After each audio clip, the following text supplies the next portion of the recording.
Natural gas powers 95% of Singapore's electricity, yet the country is aiming to slash emissions by 2035. The challenge now is decarbonizing gas while keeping the lights on. Violet Chen from the Energy Market Authority joins us to explore what's next. So, Violet, what sustainable energy solutions are needed for Singapore's net zero goals? I would say that Singapore has started on this very complex and long-term journey called the Singapore energy transition. To be on this transition is like managing a very delicate balancing act. So on one hand, we have increasing energy demand that we need to produce more energy for. On the other hand, we have to actually keep in mind with our decarbonization goal and to reach net zero by 2050.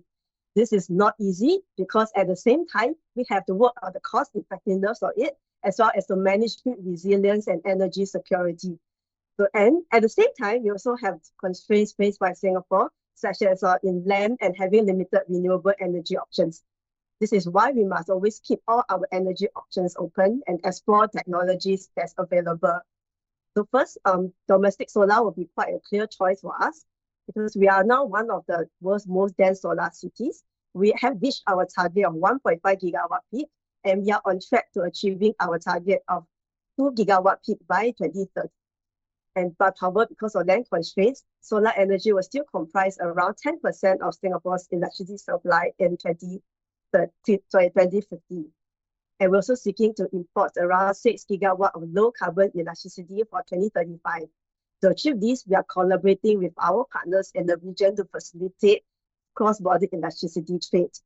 We are also keeping all options open for low carbon alternatives. So we are actually studying the feasibility of nascent technologies such as hydrogen, advanced nuclear energy technologies, and carbon capture.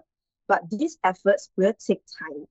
So while we explore these various options for the Singapore energy transition, natural gas will continue to provide us with reliable power supply. We are looking at how to increase its energy efficiency, as well as to work with the industry to ensure they are hydrogen ready and to be viable for energy transition. Can you expound on that? How can businesses and governments collaborate on these solutions? Actually, the government really looks forward to partnering our businesses to co-create solutions.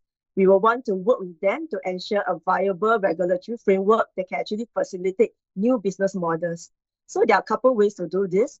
First, for nascent low carbon technologies, we do have grants in place to work with the industry to develop these new solutions. An example is the power sector carbon capture and storage grant call, which we have launched last year. And secondly, we do launch regulatory sandboxes to work with our industry partners to see how we can streamline regulatory barriers to actually facilitate new business models. This is really because we recognize that energy projects, they may have a high initial upfront investment cost. There may be uncertainties in rolling out new technologies in our market, and new entrants may also be less familiar with our electricity market rules. So by working with us on the regulatory sandbox, they can actually test their business models, test their technologies in a safe environment, time-bound to demonstrate the benefits. Once it's established that there's commercial viability for deployment, we're very happy to work with them to see how we can make the enhancements as part of regular program and integrate the solutions into our electricity market. On best practices, which markets that have adopted net zero strategies is Singapore seeking to emulate? And are there any specific policies, technologies, or frameworks that it wants to adopt? Looking ahead, if our electricity imports and solar targets are achieved, we'll be looking at a very high share of renewable and intermittent renewable energy sources in our energy mix by 2035. So what we have learned from other countries is that we need to ensure grid resilience and power stability even as we transit to a different energy mix from today. What this means is that we need to put in place future grid capabilities that can help us to manage the challenges. An example is to look at how we can integrate battery energy storage into the system. Battery energy storage systems are like large batteries that can charge and discharge very quickly in a matter of seconds to provide power to the energy system. Let's say if there's a sudden fall in solar production, we can activate batteries very quickly to better manage the demand and supply situation. A solution that we are looking at is demand response program.